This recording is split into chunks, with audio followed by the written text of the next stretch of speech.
Malaysia is a country known for its religious diversity. Muslims, Christian, Buddhists, Hindus, and many others have lived side by side for generations. But in a society where different faiths coexist, religious outreach activities are inevitable. One example is Christian missionary work, which aims to spread Christian teachings and belief. This raises an important question. How do religious authorities in Malaysia strengthen Islamic awareness and da'wah efforts in response to these activities? So, in this video, I will explore the role of religious authorities in promoting da'wah and preserving Islamic understanding among Muslims in Malaysia.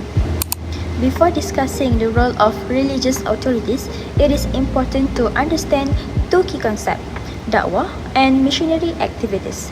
In Islam, da'wah refers to inviting people towards the teaching of Islam through wisdom, knowledge, and good character.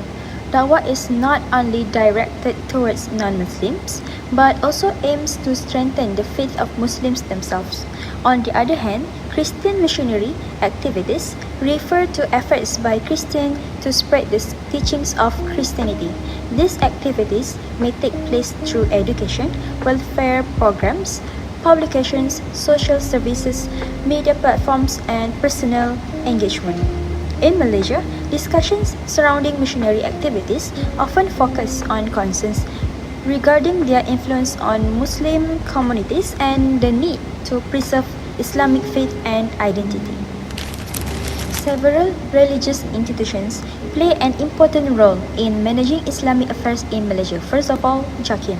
At the federal level, JAKIM, or the Department of Islamic Development Malaysia, coordinates Islamic affairs and develops nationwide da'wah programs. Second, state Islamic religious councils. At the state level, Islamic religious councils implement religious policies, organize educational programs, and support community based on da'wah activities. Third, Mufti departments. Meanwhile, Mufti departments provide religious guidance through fatwas and scholarly opinions on contemporary issues. For the last one is Islamic NGOs.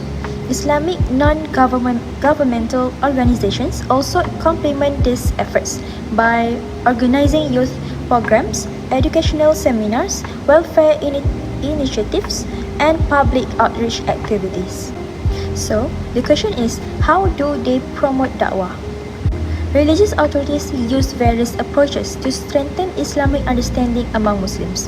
One of the most important strategies is Islamic education. Religious classes, seminars, workshops, and mosques are basically help Muslims deepen their knowledge of Islam. Another major strategy is digital da'wah. Religious authorities increasingly utilize social media platforms such as Facebook, Instagram, YouTube, and TikTok to reach younger audience. Other than that, community engagement also plays an significant role through youth camps, family programs, counseling service, and outreach activities. Religious authorities create opportunities for Muslims to strengthen their connection with Islamic teachings.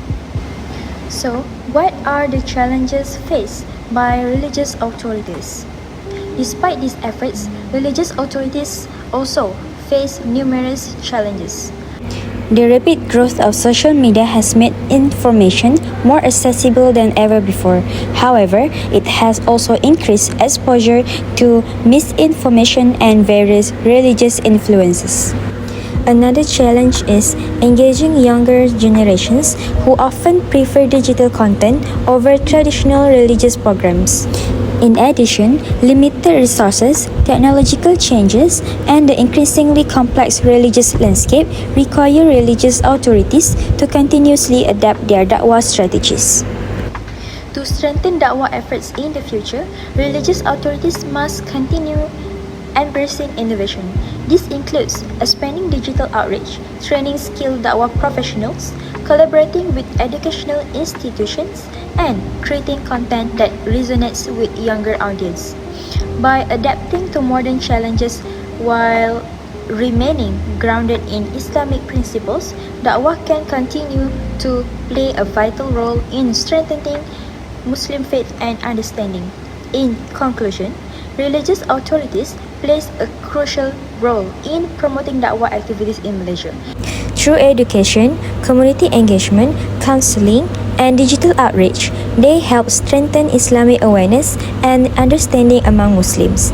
As society continues to evolve, effective dakwah requires not only knowledge and commitment, but also the ability to adapt to new realities and challenges.